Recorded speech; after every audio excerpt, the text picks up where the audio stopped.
मैं उस अनपढ़ गवार पत्नी को घर नहीं लाऊंगा। जब से पुनर्विवाह की बात चली है, रामा अनुज की विचित्र मन स्थिति है। शादी करें या ना करें, लेकिन जब से जयश्री को देखकर आए हैं, विवाह ना करने का विचार बदलने लगा है।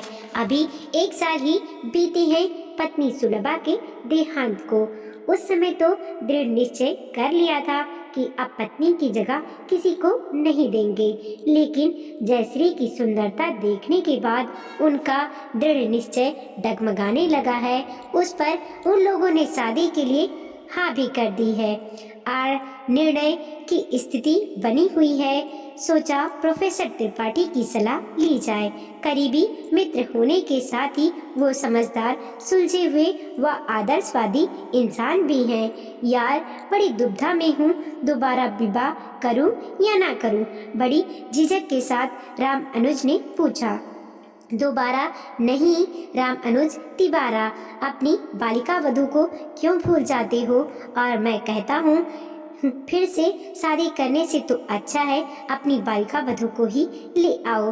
भली लड़की है, तुमने त्याग दिया तो बेचारी भाइयों की चाकरी करते हुए जीवन व्यतीत कर रही है, कभी तो उसकी भी सुध लो।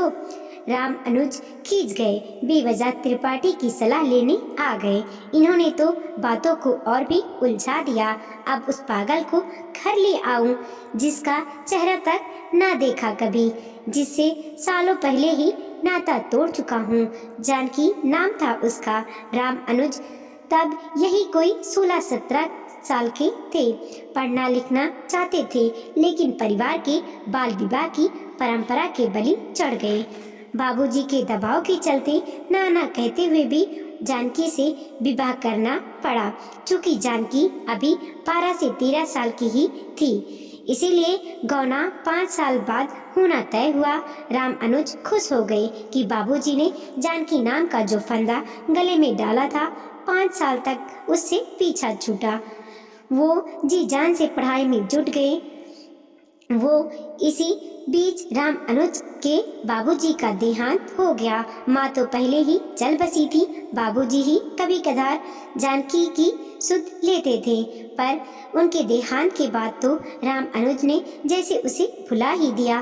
5 साल बाद जब जानकी के पिता ने गौने की बात छेड़ी तो राम अनुज अभी नहीं कहकर बात टाल गए। इधर पढ़ लिख कर वो प्रोफेसर बन गए। दिखावा पसंद तो वो ही प्रोफेसर बनने के बाद अनपढ़ गवार जानकी उन्हें अपनी गृहस्थी के लिए अनुपयुक्त लगने लगी। उन्होंने साफ साफ कह दिया कि ऐसी गवार पत्नी को वो घर नहीं लाएंगे। और फिर कई लड़कियों को देखने के बाद उन्होंने सुलभा को पत्नी के रूप में चुना। अमीर घराने की सुलभा की सुंदरता, शिक्षा और रहन सहन के तरीके को देखकर राम अनुज आनंदित हो गए। ये बात और है कि सुलभा ने कभी गृहस्थी का कारभार ना संभाला। सारे काम के लिए उसने नौकर लगवा दिए और खुद बन सवर कर दिन भर घर में बैठी रहती, लेकिन राम अनुज को कोई शिकायत नहीं थी। इधर जानकी के बारे में कभी कभार सुनाई दे जाता कि उसकी मानसिक संतुलन गड़बड़ा गया है। वो दिन भर बस पूजा पाठ, घर के काम काज में व्यतीत करती है। किसी से मिलना जुलना नहीं, उठना बैठना नहीं, लेकिन राम अनुज पर इन बातों का कोई प्रभाव नहीं होता था। वो तो बस सलीकेदार पत्नी सुलभा को पाकर मगन थे, लेकिन उनकी खुशियों को शायद जानकी की आह लग गई। पिछले साल सुलभा को ऐसा बुखार हुआ कि वो ठीक ही नहीं हो पाई। उसके देहांत के बाद एक बार फिर राम अनुज अकेले रह गए, घर में 2 नौकर के साथ। 1 साल तक बस यूं ही चलता रहा, लेकिन फिर लोगों ने सलाह देनी शुरू कर दी कि अभी उम्र ही क्या है, यूं अकेले जीवन थोड़ी बीतेगा, शादी कर लो, तुम्हारे आसरा भी मिल जाएगा और वंश बढ़ाने के लिए कुलदीपक भी तो चाहिए। और ये लोगों की सलाह का ही नतीजा है कि दोबारा विवाह का जिक्र होने लगा है। खैर, राम अनुज दिखावेबाज भले ही हों, लेकिन बुरे इंसान नहीं हैं। उनके दूसरे दोस्त ने भी उन्हें यही सलाह दी कि जानकी को ही वापस बुला लिया जाए।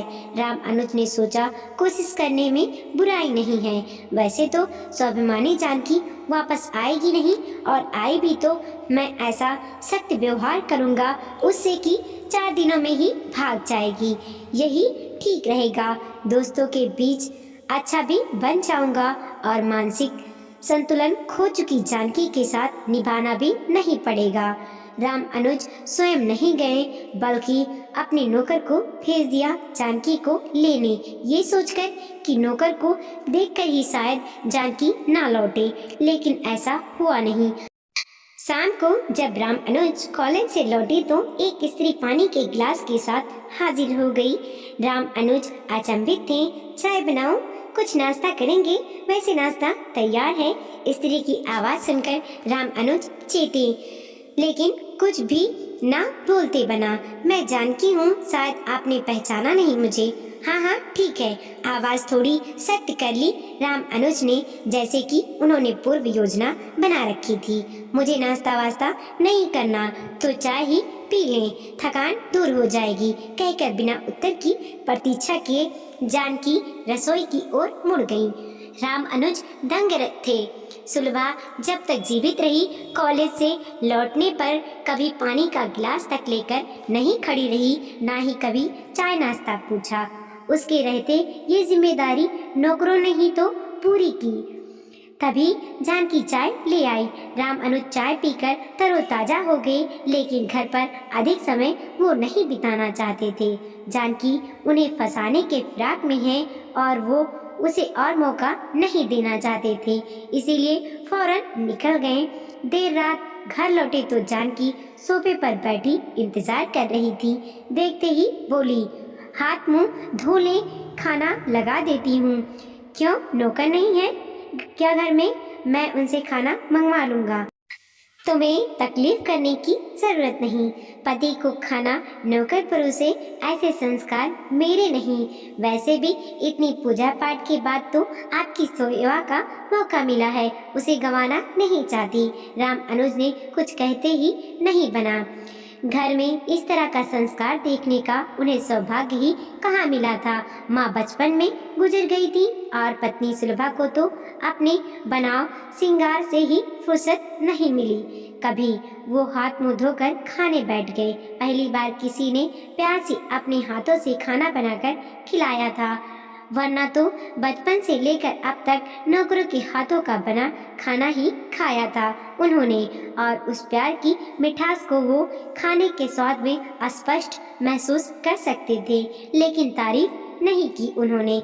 वो चाहते ही नहीं थे कहीं जानकी ये न समझ बैठे कि उनका न्याता जुड़ रहा है। वो चुपचाप खाना खाकर सोने चले गए। सुबह भी बिना किसी से कुछ कहे जल्दी ही निकल गए, ताकि उस पतिव्रता से सामना न हो। लेकिन एक बात वो महसूस कर रहे थे कि वो दिन भर उनके दिलो दिमाग से हटी नहीं, बल्कि चक्कर काटती रही। कॉलेज से छूटने के बाद मित्र मंडली के साथ चौकड़ी जमाने की तो उनकी पुरानी आदत थी, लेकिन आज तो उनका घर जाने का मन ही नहीं हो रहा था। एक अजनबी स्त्री के रहते घर में जाना ठीक नहीं लग रहा था।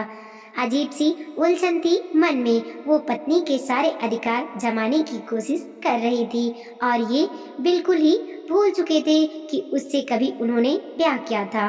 लेकिन देर रात ही सही, उन्हें घर तो लौटना ही था। घर लौटे तो फिर जानकी प्रतीक्षा मिली। मैंने कहा था ना तुमसे कि मेरी चाकरी को नौकर है घर में, तुम्हें चिंता करने की आवश्यकता नहीं। नौकरों को मैंने छुट्टी दे दी है, मुझसे बिना पूछे। मैं आपकी पत्नी हूँ, निर्णय लेने का अधिकार है मुझे। अब मैं आ गई हूँ तो नौकरों की क्या जरूरत है? राम अनुज खींच गए। ये तो बेवजह अधिकार जता रही है और घर में घुसपैठ करने की कोशिश भी कर रही है, लेकिन बोलते कुछ भी नहीं बना उनसे। रात भर सो भी नहीं पाए ठीक से, इसीलिए सुबह जल्दी उठकर भागने की उनकी योजना भी आज विफल हो गई। सुबह सुबह जानकी से सामना तो होना ही था। वो चाय का ट्रे लेकर बेडरूम में चली आई। राम अनुज तो बेचारे अपने कपड़े को संभालने में लग गए। तुम यहाँ क्यों आई? चाय देने? और मैं क्या आपके कमरे में भी नहीं आ सकती? बड़ी ढीठ है ये तो, हर रोज एक नए अधिकार के दावे के साथ मेरे जीवन में प्रवेश के लिए प्रयासरत है। ठीक है, रख दो चाय, मैं पी लूंगा। आप मुझसे नजरें चुराकर क्यों बातें करती हैं? इतनी बुरी शक्ल नहीं मेरी कि सुबह देख लो तो दिन भर पानी ना मिले, कहते हुए खिलखिलाकर हंस दी वो और बाहर चली गई। पहली बार राम अनुज ने जानकी को नजर उठाकर देखा था। जैसा सोचकर उन्होंने जानकी का परित्याग किया था, वो वैसी बिल्कुल भी नहीं थी। सुंदरता में सुलभा से 19 नहीं थी, ना ही उसका रहन सहन बेसलीकेदार था। हाँ, उसने सुलभा की तरफ मेकअप नहीं थोप रखा था, लेकिन उसकी सादगी में एक अलग ही बात थी। लेकिन अगले ही पल राम अनुज को लगा कि वो ये सब क्यों सोच रहे हैं, उन्हें क्या मतलब, वो चाहे जैसी दिखे। चाय पीकर वो नीचे उतरे तो घर एकदम बदला बदला सा लगा। उन्हें पूरा घर अगरबत्ती की खुशबू से महक रहा था। शायद अभी अभी जानकी पूजा करके उठी है। राम अनुज के नीचे आते ही प्रसाद की थाली लेकर जानकी हाजिर हो गई, पर राम अनुज को इन सब में रुचि नहीं थी। मैं कभी पूजा पाठ नहीं करता और ना ही ईश्वर में विश्वास करता हूँ। पिता के देहांत के बाद इस घर में कभी पूजा पाठ नहीं हुई। बेहतर होगा कि तुम भी अपनी नौटंकी इस घर में ना चलाओ और ना ही इस घर को अपने अनुसार चलाने का प्रयास करो। राम अनुज ने जानबूझकर बहुत सख्ती से ये बात कही थी, लेकिन जानकी के चेहरे पर उन्हें कोई रोष नहीं नजर आया। मैं अपने अनुसार घर चलाने का प्रयास नहीं कर रही हूँ। हाँ, लेकिन जब से इस घर में आई हूँ पूजा पाठ का अपना नियम नहीं बदलूंगी। बरसों पूजा करके ही तो आपको पाया है। अब अगर पूजा छोड़ दूँ तो ईश्वर समझेंगे कि मैं स्वार्थी हूँ। काम बन गया तो उन्हें भूल बैठी। राम अनुज जी फिर से अचंभित। जिस स्त्री का उसके पति से अकारण ही परित्याग कर दिया हो, उस पति के लिए व्रत उपवास पूजा पाठ कोई स्त्री कैसे कर सकती है और किस विश्वास के बल पर? शायद जानकी ने राम अनुज के मन की बात पढ़ ली थी। मुझे विश्वास था मेरे ईश्वर मेरा साथ बुरा नहीं कर सकती। जन्म जन्मांतर का रिश्ता ऐसे टूटता है भला? इतना विश्वास एक ऐसे व्यक्ति पर जिसे परखने का मौका भी नहीं मिला कभी? नहीं, सब बकवास है। मुझे फंसाने और आकर्षित करने की कुशल चाल, लेकिन मैं इसकी बातों में आने वाला नहीं हूँ। यूं ही 1 महीना कब बीत गया राम अनुज को पता भी नहीं चला, लेकिन इस दौरान वो महसूस करने लगे थे कि जानकी की उपस्थिति अब उन्हें बुरी नहीं लगती। सच पूछो तो घर क्या होता है, रिश्ते किस तरह जिए जाएं और सहेजे जाते हैं, यह उन्हें जानकी के इस घर में आने के बाद ही पता चला था। उसकी हर बात का, हर हरकत का ना चाहते हुए भी वो सुलभा से तुलना करते और इस तुलना में जानकी हमेशा सुलभा को पछाड़ देती। लेकिन वो ये बात जानकी पर जाहिर करना नहीं चाहते थे। वो तो बात बात पर कड़वी बातें कहने, उसका अपमान करने का कोई मौका नहीं चूकते थे। लेकिन जानकी हर हाल में शांत बनी रहती, बस चुपचाप जिम्मेदारियां निभाती हुई। कोई अपेक्षा नहीं, कोई सपने नहीं। शायद पति के घर में जगह मिल जाने के बाद उसका कोई सपना शेष बचा ही नहीं था। लेकिन इसी बीच एक घटना घट गई। राम अनुज अपने बेडरूम में सोए हुए थे। आधी रात बीत चुकी थी कि बिस्तर पर किसी के हाथ का स्पर्श पाकर वो हड़बड़ाकर उठ गए। ये जानकी का हाथ था। बस उन्होंने न आगे देखा न पीछे, बस बरस पड़े उस पर। शर्म नहीं आई तुम्हें? आधी रात को एक पुरुष के कमरे में यूं प्रवेश करते? अब तक जो करती आई हो तुम, उसे मैंने अनदेखा कर रहा था। मुझ पर, मेरे घर पर जबरन अधिकार जमाती आई, फिर भी मैंने कुछ नहीं कहा। लेकिन अब तुम मेरे शरीर पर अधिकार जमाने की योजना बनाने लगी हो। जब मैं तुम्हें पत्नी मानता ही नहीं तो मेरे गले क्यों पड़ रही हो? छी, मैं तो सोचता था कि तुम शरीफ और संस्कारी स्त्री हो। जानकी की आंखें भर आई, लेकिन वो एक शब्द ना बोली, फौरन कमरे से निकल गई। सुबह राम अनुज की आंखें खुली तो उसे लगा कि आज तो चाय भी नसीब नहीं होगी। रात को इतना कुछ सुनने के बाद शायद जानकी मुंह फुलाए बैठी हो, लेकिन नीचे उतरे तो डाइनिंग टेबल पर चाय नाश्ता तैयार मिला। हर रोज की तरह जानकी का मुस्कुराता हुआ चेहरा नजर नहीं आया उन्हें। वो बेचैनी से यहाँ वहाँ देखने लगे, लेकिन जानकी नजर नहीं आई। अब उन्हें लग रहा था कि शायद रात को वो कुछ ज्यादा ही कह गए थे। उन्हें इस तरह प्रतिक्रिया नहीं करनी चाहिए थी, लेकिन फिर अगले पल सोचा, बोल दिया तो बोल दिया, अब इतनी सी बात के लिए माफी थोड़ी ही मांगूंगा। उससे दिन राम अनुज कॉलेज चले तो गए, पर पढ़ाने में उनका मन बिल्कुल भी नहीं लगा। पहली बार जानकी का अपमान करके उन्हें इतना बुरा लग रहा था। काफी सोच विचार के बाद आखिरकार उन्होंने तय किया कि जानकी से जाकर कह दूंगा कि गलती हो गई।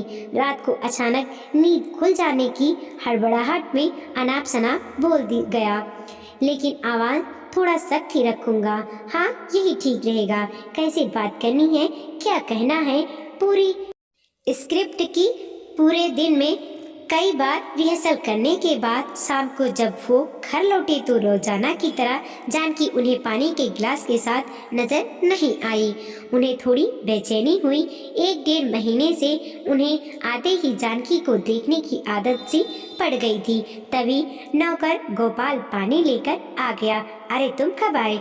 मालकिन ने बुलावा भेजा, कहा कि वो जा रही हैं, इसीलिए आपका ख्याल रखने के लिए मैं आज ही आ जाऊं। और हाँ, आपके लिए एक पत्र छोड़ गई हैं। अच्छा, तुम जाओ, एक कप चाय बना लाओ। गोपाल को भेजकर राम अनुज फौरन पढ़ने बैठ गए। क्या संबोधन दूं तुम्हें? समझ ही नहीं पा रही, इसीलिए बिना संबोधन के ही पत्र शुरू कर रही हूँ। जानती हूँ तुम खुश होगे आज मेरे जाने से, और ये भी जानती हूँ कि मेरे आने के पहले ही दिन से तुम इसी प्रयास में थे कि मैं घर छोड़ जाऊं, इसीलिए बात बात पर मेरा अपमान करते रहे, वरना इतना बुरा बोलना तुम्हारा स्वभाव नहीं है। ये मैंने पहले दिन ही तुम्हारा चेहरा देखते ही पढ़ लिया था। तुम अपने लक्ष्य में सफल हुए। खैर, मुझे कोई शिकायत नहीं। ईश्वर ने पति सेवा का भले ही कुछ ही दिनों के लिए ही सही जो मौका दिया, उसके लिए मैं उनकी बड़ी आभारी हूँ। शेष जीवन इन्हीं यादों को याद करके गुजार दूंगी। पत्र लिखने का कारण शिकायत करना नहीं, बस अपनी सफाई देना चाहती हूँ। हालांकि झूठ को झूठ साबित करने की कोई ज़रूरत नहीं होती, ना ही मुझे ऐसी आदत है। उस दिन रात को मैं तुम्हारे कमरे में तुम्हारा प्यार पाने की इच्छा से नहीं आई थी। अपने पति का प्यार पाने की सोचने की भी गलती नहीं कर सकती। दरअसल उस दिन मैं रसोई में काम करते हुए गिर गई थी और बहुत चोट आई थी। दर्द बर्दाश्त नहीं हो रहा था, इसीलिए दवाई लेने तुम्हारे कमरे में आ गई। ये सोचकर तुम्हें जगाया नहीं कि दिन भर के थके हो, अकारण नींद क्यों खराब करूं। दवाई का बैग तुम्हारे तकिए के नीचे था, इसीलिए स्वयं निकालने की कोशिश करने की गलती कर बैठी। नहीं जानती थी कि पति के बिस्तर पर हाथ रखना भी एक पत्नी के लिए इतना बड़ा अपराध हो सकता है। तुम्हारी किसी बात का इतने दिनों में बुरा नहीं माना, लेकिन अपने चरित्र के विरुद्ध कुछ नहीं बर्दाश्त कर सकती, इसीलिए जा रही हूँ।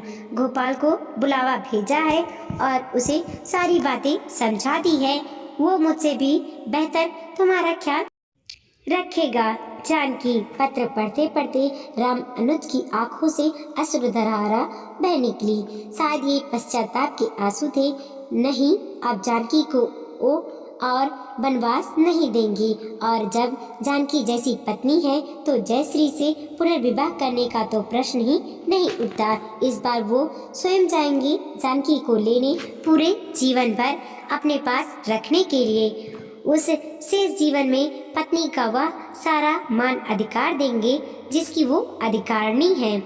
आज उन्हें पहली बार जानकी की अहमियत समझ में आ रही थी और विवाह की भी। आज वो सोच रहे थे कि सचमुच 7 फेरे का बंधन बहुत मजबूत होता है। हम लाख कोशिश करें लेकिन ये बंधन नहीं टूटता। ईश्वर ने पत्नी के रूप में उनके लिए जानकी को ही चुना था। उन्होंने सुलभा से विवाह करके ईश्वर की इच्छा के विरुद्ध जाने की कोशिश की। शायद इसीलिए ईश्वर ने सुलभा को उनसे छीन लिया। हमारे कानून की तरह ईश्वर की अदालत में भी शायद दूसरे विवाह को वैधानिक नहीं माना जाता, लेकिन अब सारी गलतियों को सुधारने का अवसर आ गया है। अगली सुबह उन्होंने जयश्री के परिवार में संदेशा भिजवा दिया कि उन्हें विवाह नहीं करना है और स्वयं जानकी को लेने के लिए निकल पड़े। आज जैसी प्रसन्नता उनके चेहरे पर झलक रही थी, वैसी प्रसन्नता और आतुरता सुलभा के विवाह के समय भी उनके चेहरे पर नहीं आई थी। वीडियो को लाइक कीजिए, कमेंट कीजिए और अपने दोस्तों के साथ जरूर शेयर कीजिए। चैनल पर नए हैं प्लीज़ सब्सक्राइब कीजिए।